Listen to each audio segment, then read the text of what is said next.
మాజీ ముఖ్యమంత్రి Pulivendula MLA YS Jaganmohan Reddy గత కొద్ది రోజులుగా కూటమి ప్రభుత్వానికి వార్నింగ్ ఇచ్చుకుంటూ వస్తున్నారు. మరో పక్క చూసుకుంటేనేమో ముఖ్యమంత్రి చంద్రబాబు నాయుడు గారు, డిప్యూటీ సీఎం అయినటువంటి పవన్ కళ్యాణ్ గారు, మరో పక్క education and IT electronics minister అయినటువంటి నారా లోకేష్ గారు, వీళ్ళు ముగ్గురు కూడా ఎక్కడ తగ్గకుండా అసలుకు వస్తే కదా మీరు అని చెప్పేసి దాన్ని గట్టిగానే కౌంటర్ ఇస్తున్నారు. మరి మొత్తానికి ఈ యొక్క వార్నింగ్ల గురించి మరిన్ని విషయాలు తెలుసుకోవడానికి మనతో ఉన్నారు senior journalist doctor Kanakadurga Vadlamani గారు. మేడం నమస్కారం అండి.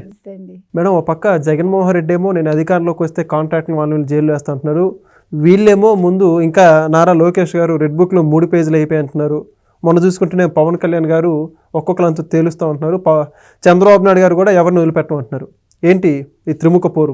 త్రిముఖ పోరు కలిపి ఒక ముఖాని కోసం, జగన్ ముఖం కోసం. అంటే జగన్మోహన్ రెడ్డి తీరు కూర్చుని ఒక ప్రెస్ మీట్ పెట్టి మేము వస్తాం, మళ్ళా మీ సంగతి తేలుస్తాం, జైల్లో పడేస్తాం మిమ్మల్ని అన్నాడు కదా. మరి అన్నప్పుడు సమాధానం చెప్పాలి కదా. చేతకాని వాళ్ళలో ఉంటారా? తప్పు చేసిన వాడే అంత గట్టిగా మాట్లాడుతుంటే చెయ్యని వాళ్ళు ఎలా రియాక్ట్ అవ్వాలి? అలాగే రియాక్ట్ అయ్యారు. ఇంకొకటి ఏంటి, ఇప్పుడు ఎవరు జగన్మోహన్ రెడ్డి కోరిక ఏంటి? కూటమిని విడగొట్టాలి, ముఖ్యంగా జనసేనని, తెలుగుదేశాన్ని ఎలాగైనా విడగొట్టాలని 2023 నుంచి మొదలుపెట్టి ఇంతవరకు ఆయన సక్సెస్ కారు కూడా. ఎందుకంటే ఆయన చెప్పారు కదా పవన్ కళ్యాణ్, మేము కలిసే పని చేస్తాము, కలిసే ముందుకెళ్తాము. ఈవెన్ వాళ్ళ క్యాడర్ కూడా దిశానిర్దేశం చేశారు కదా, మీరు కలిసి పని చేయాలి, మీరు గంజాయి అమ్మే వాళ్ళతోటి లేకపోతే అక్రమ వ్యాపారాలు చేసే వాళ్ళతోటి చేతులు కలపొద్దు, వాళ్ళతో వ్యాపార లావాదేవీలు పెట్టుకోవద్దు, మీరు టీడీపీ తోటి కలిసి ఉండాలని ఆయన చెప్పడం జరిగింది కదా నిన్న ఇవాళ. కాబట్టి అంటే క్లారిటీతో ఉన్నారు పవన్ కళ్యాణ్ కదా. క్లారిటీ లేనిదేవరికి జగన్మోహన్ రెడ్డికి. అందుకని ఏం చేయాలో తెలియక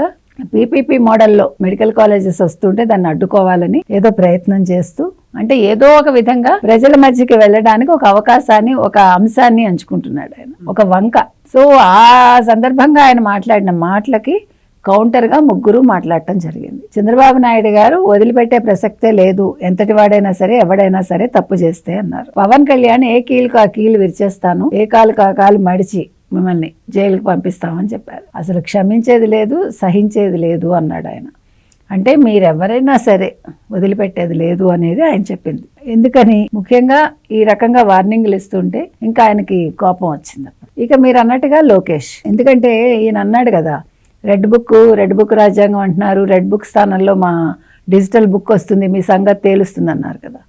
అందుకని లోకేష్ క్లియర్గా చెప్పడం జరిగింది, ఇంకా రెడ్ బుక్లో 3 పేజీలే ఇంకా ఓపెన్ అయ్యాయి, ఇంకా చాలా పేజీలు ఉన్నాయి అంటూనే కేడర్కి, ఆంధ్రప్రదేశ్ ప్రజలకి క్లియర్ కట్గా ఏం చెప్పారంటే, ఎందుకు కంగారు, మీరందరూ కంగారు పడకండి, ఇంకా సమయం రాలేదు, మనం తొందరపడక్కర్లేదు, నిదానంగా జరగాల్సినవి జరుగుతాయి, అందరి సంగతి తేలుస్తాము, తప్పు చేసిన వాడు ఎంతటి వాడైనా వదిలే ప్రసక్తి లేదు అని లోకేష్ చెప్పారు, పవన్ కళ్యాణ్ చెప్పారు, చంద్రబాబు నాయుడు చెప్పారు. ముగ్గురు ఒకే మాట చెప్పారు. అంటే ఇది ప్రతిపక్షం కాని ప్రతిపక్షానికి ఒక పెద్ద వార్నింగ్. అంటే వాళ్ళు ఏమనుకుంటున్నారంటే, ఈ కూటమి ప్రభుత్వం మన ఏమీ చెయ్యదు, వీళ్ళు కబుర్లు చెప్పే ప్రభుత్వం అని అనుకుంటున్నారు. అయితే చంద్రబాబు నాయుడు గారు మొదటి నుంచి చెప్తున్నట్టుగా చట్టం తన పని తాను చేసుకుంటుంది అంటూనే ఇప్పుడు మారిన చంద్రబాబుని చూశారు కాబట్టి చంద్రబాబు నాయుడు గారు ఏమంటున్నారు, ఎవరిని వదిలిపెట్టే ప్రసక్తి లేదన్నారు. అది ముఖ్యం మనకి. ఎందుకంటే ఇదివరకుట్లాగా సరే పోతే పోనీ అని అనుకోవాలా, అలా పోతే పోనీ అనుకున్నారు కాబట్టి నారాసుర రక్త చరిత్ర అనే యాడ్ మీద ఆయన ఎటువంటి చర్య తీసుకోకపోవటం వల్ల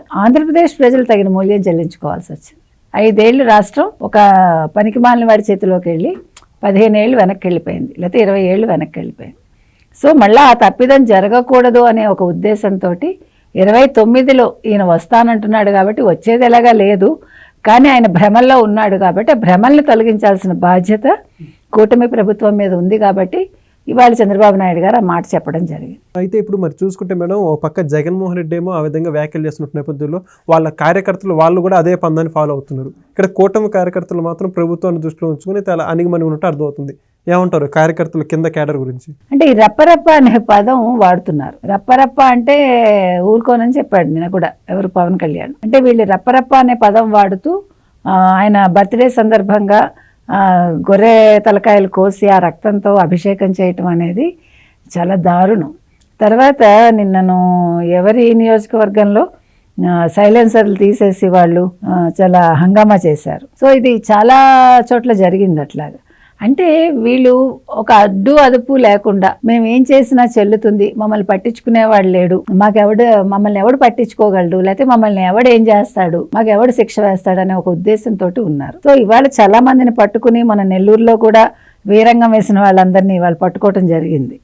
అంటే ఎక్కడికక్కడ నిజంగానే వాళ్ళకి శిక్షలు వేయాలండి. అంటే మళ్ళీ ఆ పని చేయకూడదు, మళ్ళీ అటువంటి పని చేయకుండా వాళ్ళకు ఒక వార్నింగ్ ఊరికే ఇచ్చి వదిలేయటం కాదు, తగిన శిక్ష వేయాలి. వాళ్ళ పేరెంట్స్ని పిలిచి మాట్లాడించాలి. ఎందుకంటే ఇప్పుడు చిన్నపిల్లలు వాళ్ళందరూ, సో వాళ్ళు ఏమైనా అయిపోని అని అనుకోవటానికి కుదరదు కదా, యువత కదా, రేపొద్దున ఫ్యూచర్ వాళ్ళదే. కాబట్టి వాళ్ళు వేరే పార్టీలో ఉన్నప్పటికీ వాళ్ళకి బుద్ధి చెప్పాల్సిన బాధ్యత కూటమి ప్రభుత్వం మీద ఉంది. కనీసం కొద్దిగా మార్పు వచ్చినా సంతోషమే కదా. ఇప్పుడు వాళ్ళు వెళ్తున్న మార్గం చెడ్డ మార్గం అని తెలిసినప్పుడు ఆ పార్టీలో ఉండే వాళ్ళు చెప్పనప్పుడు కనీసం అధికార పార్టీలో ఉన్న వాళ్ళు చెప్పాలి కదా. సో వాళ్ళకి శిక్ష వేస్తూనే వాళ్ళని సరైన మార్గంలో పెడితే బాగుంటుంది.